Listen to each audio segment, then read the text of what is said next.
សួស្តីមិត្តភក្តិទាំងអស់គ្នាឥឡូវនេះខ្ញុំបានតារានាំក្រុមគ្រួសារទៅលេងទឹកដីវៀតណាមរយៈពេល3យប់4ថ្ងៃអញ្ចឹងខ្ញុំនឹងទៅលេងទីក្រុងហូជីមិញបាទនៅថ្ងៃទី1ហើយបន្តមកខ្ញុំនឹងទៅលេងនៅតាឡាត់គេនៅតាឡាត់3យប់បាទ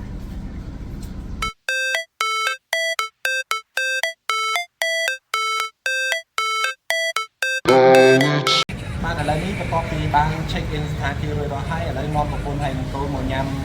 អាហារថ្ងៃត្រង់ហើយអាហារថ្ងៃត្រង់នេះគឺគេហៅថាបាញ់ពុតបាទមិនដឹងថារសជាតិយ៉ាងម៉េចទេប៉ុន្តែខ្ញុំបានឃើញនៅក្នុង social media វាជាអាហារមួយដែលកំពុងតែល្បីបាទនៅក្នុងទឹកដីប្រទេសវៀតណាមឬក៏ទីក្រុងហូជីមិញនេះការពិតតែមានមួយសេតធំប៉ុន្តែខ្ញុំអត់យកមួយសេតធំទេខ្ញុំយកតែអ្វីដែលយើង order តិចតួចអញ្ចឹងណាបាទហើយចង់ដឹងថាគេញ៉ាំមិនអីមិនបាទខ្ញុំធ្វើមើលវីដេអូនេះផងបាទបាទនេះគឺជាបានអូចបាទខ្ញុំបានកំងបាទអត់យកមួយសេតធំទេយើងselectតែអ្វីដែលយើងចង់ញ៉ាំទៅបានហើយប្រពន្ធកូនខ្ញុំនៅខាងមុខខ្ញុំតែម្ដងបាទហើយយើងមានទឹកជ្រលក់បាទ3ប្រភេទបាទហើយនេះគឺជាសាច់និងបន្លែមួយចំនួនបាទ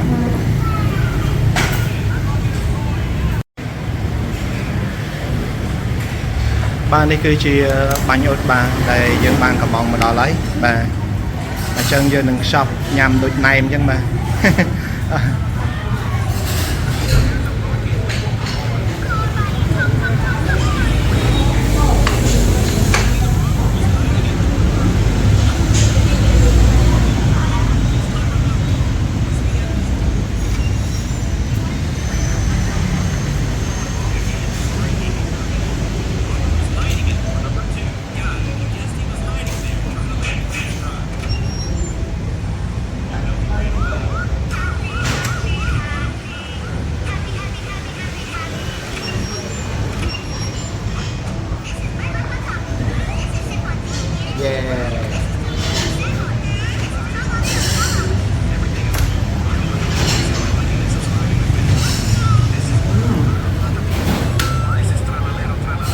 បាទកូនខ្ញុំដើរអត់មានខ្លាយសោះបាទនិយាយពីចាប់អារម្មណ៍ដល់ហើយកន្លែងណាក៏មើលដែរ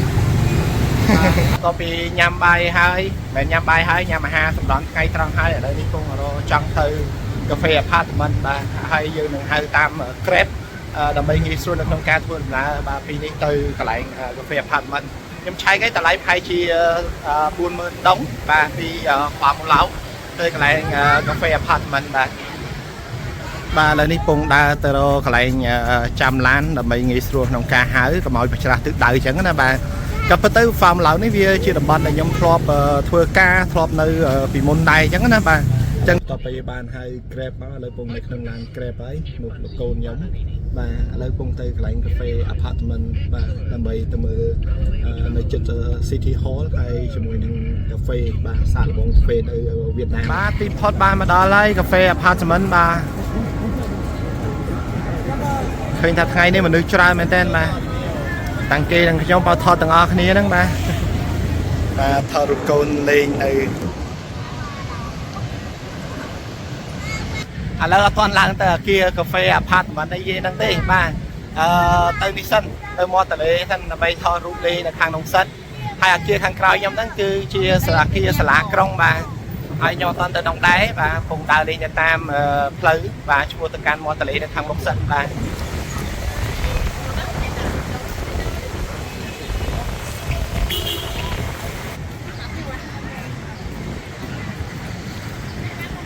បាទដំបូងគិតថាទៅមាត់ទន្លេប៉ុន្តែដល់ពេលវាក្តៅពេកអញ្ចឹងទៅឥឡូវសម្រាប់ចិត្តទៅកាហ្វេ apartment តែម្ដងណាដើម្បីចូលទៅមើលហើយរកកាហ្វេញ៉ាំរកភេសជ្ជៈញ៉ាំសិន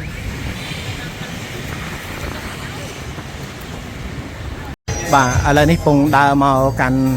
ច្រកឡើងទៅកាហ្វេ apartment ហ្នឹងប៉ុន្តែយើងមាន2ជម្រើសទី1យើងឡើងចដើជើងទី2យើងឡើងចដើយន្តប៉ុន្តែបើយើងឡើងចដើយន្តយើងត្រូវបង់លុយឲ្យគេប៉ុន្តែដូចជាមិនច្រើនម្នាក់ដូចជា2000ដុងឯងបាទបើគិតទៅប្រហែលជា500ខ្មែរក្នុងម្នាក់បាទអញ្ចឹងបើសិនជាមិត្តភក្តិចង់មកកាហ្វេ apartment ចង់ឡើងទៅលើអីយើងចំណាយប្រាក់អស់តែម្នាក់3000ដុងណាមកឡើងណាតែចុងមកវិញដូចជាអត់គិតលុយទេបាទនេះបាទតាមនេះតែម្ដងតែបើសិនអត់ចង់ឲ្យអស់3000ហ្នឹងទេបាទនេះចដើជើងណាបាទអញ្ចឹងវាមានប្រហែលជា8 9ជាន់ឡើងទៅបាទហើយចុះមកវិញក៏បានដែរបាទ សម្រាប់កាហ្វេអាផាតមិននេះវាមិនមែនមានតែកាហ្វេទេបាទវាមានច្រើនមែនទែននៅក្នុងអាគារតែមួយហ្នឹងហ្មងបាទវាមានកាហ្វេវាមានអាហារវាមានកន្លែងសាឡនបាទមានច្រើនមែនទែនបាទហើយពេលចូលមកហ្នឹងវាមានដាក់ផ្លាកអស់ហើយបាទថាយើងចង់ទៅកន្លែងណាជាន់ទីប្រហែលអីប្រហែលហ្នឹងគឺគេដាក់ផ្លាកនៅក្នុងហ្នឹងតែម្ដងបើសិនមិត្តភក្តិចង់មកចង់អីបាទអាចស៊ើបបន្ថែមទៀតទៅនៅក្នុង Google ក៏បានឬក្នុង Facebook ក៏បានដែរបាទបាទអញ្ចឹងខ្ញុំបានមកដល់ជាន់ហើយបាទមិនដឹងអីទេបាទច្រើនដែរអញ្ចឹងចេះចូលកន្លែងណាមើលទៅតំណងចូលកន្លែងហ្នឹងអញ្ចឹងណាបាទអញ្ចឹងដើម្បីឲ្យងាយស្រួលមិត្តភក្តិអាចឆែកមើលសិនទៅបាទអាចមុនចូលអញ្ចឹងបាទនេះខ្ញុំចេញមកខាងក្រៅដើម្បីថតទស្សនភាពបាទកូនខ្ញុំពងចាំហើយបាទចេស្រាកូនណែ Hello បាទលើបានមកដល់ហើយកំពុងរងចាំបាទយើងត្រូវ order មុនហើយបានយើងមកអង្គុយចាំបាទចេះកន្លែង order កន្លែង pay កន្លែងផ្សេងឃើញថាឥឡូវនេះមានភ្ញៀវទេសចរមកច្រើនបាទខ្ញុំមកបានកន្លែងនេះអង្គុយហ្នឹងបាទឆ្លេឆ្លាដែរព្រោះនៅខាងក្នុងវាត្រជាក់វាមានសិនត្រជាក់យ៉ាងប៉ុន្តែខាងក្រៅខ្យល់សុទ្ធបាទតែតាមចំណងចំណូលចិត្តឯងបាទអង្គុយកន្លែងណាក៏បានដែរមិនជាបញ្ហាទេណាបាទហើយកន្លែងគេនេះក៏មិនមែនថាលក់តែកាហ្វេឬក៏ភេសជ្ជៈគេដូចជាអាហារសម្រន់បាទមាននំប៉័ងសាច់មាននំបញ្ចុកស្រស់អីចឹងណាបាទច្រើនបាទអញ្ចឹងតាមការចូលចិត្តរបស់យើងទេបាទនេះខ្ញុំ order បាទទឹកកលែនបាទមកដល់ហើយបាទគេរៀបចំសារដែរកែវกระดาษបាទហើយជាគេការពារបរិស្ថានបាទអញ្ចឹងគេកាត់បន្ថយការប្រើប្រាស់ប្លាស្ទិកចឹងឲ្យរងចាំរៀងយូរមកឥឡូវនេះបានហើយក្រែមប្អូនខ្ញុំមកដល់ហើយតែដត់ចង់ញ៉ាំបាច់ទេអូមិនចឹងកូនមិនចឹងមិនចឹង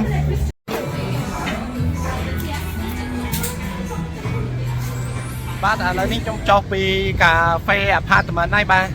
ឥឡូវយើងមកដល់បរិវេណខាងក្រោមវិញហើយបាទឥឡូវនេះកំពុងតែនាំប្រពន្ធហើយនឹងកូនទៅសាលាក្រុងបាទនៅខាងក្រោយខ្ញុំទៅតែម្ដងបាទហើយថ្ងៃ30ហ្នឹងគឺថ្ងៃបុណ្យឯករាជ្យជាតិរបស់វៀតណាមអញ្ចឹងឃើញថានៅខាងមុខនេះគេមានដាក់រូបតាំងរូបស្បែកច្រើនបាទនៅមុខសាលាក្រុងតែម្ដងបាទខ្លះបាទតាក់ទងជាមួយនឹងសង្គ្រាមហ្នឹងមើលទៅបាទឃើញមានរថក្រោះកលាប់កាក់ចាក់អញ្ចឹងណាបាទកលាប់កាប់ខាកលាប់កាប់ Hello ចេស្តា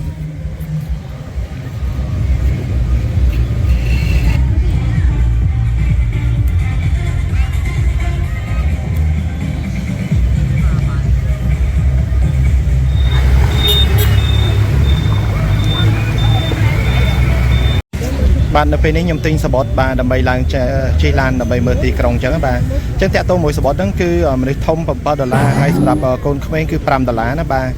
អូខេខ្ញុំទិញពីប្រុសស្អាតបាទសុំជិះខាងលើហ្មងបាទឥឡូវនេះខ្ញុំបានទិញសបតហើយជាមួយនឹងកូនមាសរបស់ខ្ញុំនិងប្រពន្ធខ្ញុំបាទឡើងលើឡាននេះឡានកំពុងឡើងរៀបចំឡើងហើយបាទសុំគេអាខាងលើតែម្ដងបាទបាទជូនស្រីសានមួយអូខេឡើងទៅលើហើយបាទវ៉ាវបាទនេះចូលខាងក្នុងការពិតនៅស្រុកខ្មែរយើងក៏មានដែរនៅសៀមរាបឥឡូវថ្មីនេះមាននៅភ្នំពេញតែអត់ទាន់បានជិះទេបាទមកជិះទៅខាងវៀតណាមសិនព្រោះយើងជ្រុលមកហើយកូនមាសខ្ញុំឃើញឡាននេះគឺចង់ជិះបាទអញ្ចឹងក៏ជូនកូនមាសឲ្យមកជិះតែម្ដងទៅបាទចាំមើលមក45នាទីគេជិះទៅណាខ្លះកូនមាសខ្ញុំ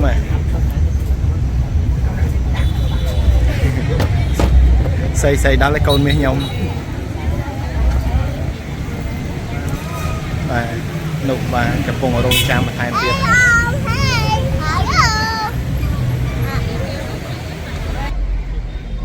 ចេញដំណើរអេកូនមាសចេះស្ដាយអេទៅណា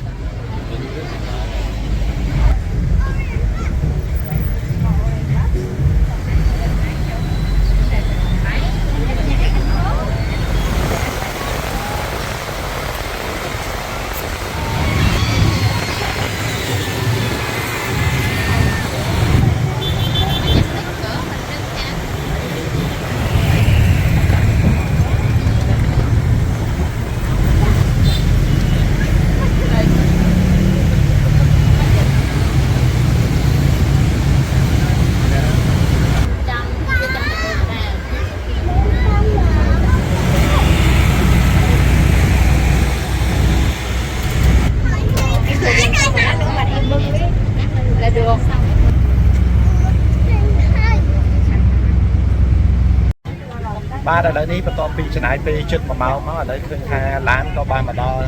than đi bỏ kêu quay chẳng ấy nè bà chân tha chân này đôi lưng đi ọt mẹ tha ọt bà giáo với ba miền bà giáo bên đây mà khi dùng bán khơi đi trong gì hay xem đạp đi trong khu chúng mình cái phải cho bạn đi kinh nghiệm cao đi chúng ta chọn bên đây bà không bị hô chúng mình hai triệu đọt năm môn đây trong prop nơi lại đằng đây chẳng ấy nè bông và lấy đi kinh nghiệm cao hai lắp đâu mình tem bông mà sân tại mình chiều bà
từ xa đến đấy và đây này just thang kia và cứ tới hai chia bay buồn rồi mái tay đó và bà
ต่อពីបានចេញពីស្ថាគារមកយើងក៏បានដើររកកន្លែងញ៉ាំអីពេលព្រឹកនៅដាឡាត់ចឹងបាទតែមករកឃើញហ្នឹងបាទរៀងយូរដែរដោយសារតែយើងអត់សូវបាន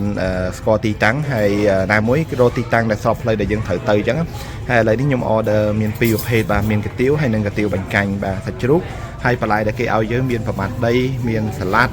បាទមានទាំងអោហើយនឹងជីមួយចំនួនអញ្ចឹងយើងអាចបេះនៅក្នុងនោះទៅដាក់ហើយអ្វីសំខាន់មួយទៀតនេះគេថែមឲ្យការខ្លាញ់ទៀតបាទអូខេ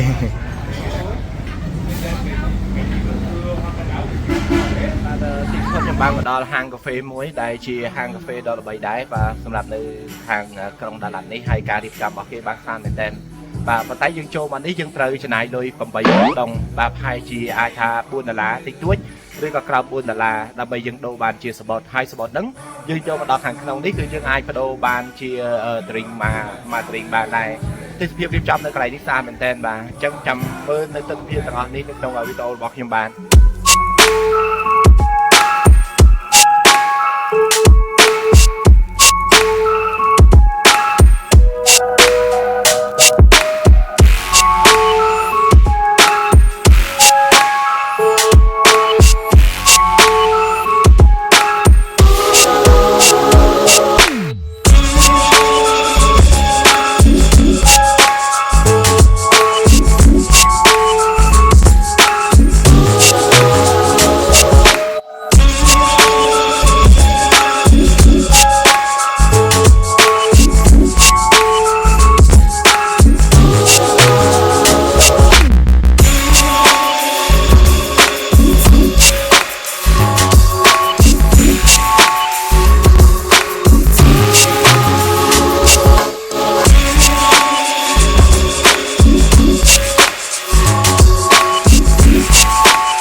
ឡាតឥឡូវនេះបានមកដល់សួនផ្កាដែលធំជាងគេនៅ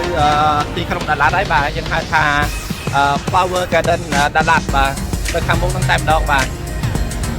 បាទអញ្ចឹងអត់ឆ្ងាយពីស្ថានភាពខ្ញុំជិះមកទេបាទនៅជិតបឹងដែរចាឥឡូវដើរទៅរកមើលទិញសបុតចូលទៅផ្លែសិនបាទដើម្បីឲ្យប្រពន្ធគាត់ចូលមើលសួនផ្កា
ហូជីមិញវិញឥឡូវញ៉ាំបាយថ្ងៃត្រង់សិនហើយអត់ទៅណាឆ្ងាយទេបាទគឺនៅជិតនឹងស្ថានភាពតែម្ដងបាទហើយម្ហូបថ្ងៃនេះខ្ញុំអត់ញ៉ាំអីច្រើនទេញ៉ាំតែ2មុខទេបាទអញ្ចឹងយើងមានសម្លម្ជូរវៀតណាមមួយហើយនឹងផ្លូវមាន់មួយសម្រាប់ឲ្យកូនមាសបាទនេះគឺម្ហូបដែលយើងបានកំងបាទតែ2មុខទេបងបាទ2មុខហ្នឹងសម្រាប់ខ្ញុំ2នាក់វាគ្រប់គ្រាន់ហើយបាទឲ្យប្រពន្ធសាកម្ហូបវៀតណាមនៅក្នុងប្រទេសគេម្ដងបាទបន្ទាប់ពីយប់មិញបាទមកដល់ហូជីមិញរៀងយប់បាទប្រពន្ធរៀងបាក់កម្លាំងដែរបាទធ្វើដំណើរផ្លូវវែងឆ្ងាយឥឡូវយកប្រពន្ធមកញ៉ាំកាទៀវពេលព្រឹកបាទនៅផ្លូវđườngហែមហើយកាទៀវនេះគឺជាកាទៀវមួយប្រចាំតំបន់ Formula ហើយបាទមិនមែនតែប្រចាំទេបាទគឺគាត់លក់នៅកន្លែងនេះយូរមែនតើបាទនិយាយទៅបើគិតទៅតាំងពីខ្ញុំចាប់ផ្ដើមធ្វើការនៅក្រុមហ៊ុនឡានដឹកជញ្ជូនតាំងពី2007 2008មកបាទឥឡូវគាត់នៅលក់ដល់ឥឡូវបាទមិនធម្មតាទេបាទនេះគឺជាកន្លែងកាទៀវរបស់គាត់នៅផ្លូវđườngហែមបាទនៅម្ដុំ Formula ដែរនៅខណ្ឌទី1បាទខ្ញុំមករៀងជ្រែតិចទេបាទចង់និយាយថាមករៀងយឺតតិចទេបាទម៉ោងឡើង8អីបាទម៉ោង6ម៉ោង7អីហើយអាចមនុស្សច្រើនបាទរកកន្លែងអង្គុយអត់សូវបានទេបាទមិនថាម៉េចទីឥឡូវចេះខូចច្រើនណាចាំមើលទៅសួរនៅគ្រូទីអត់កើតទេចេះចង់វាយចេះស្អី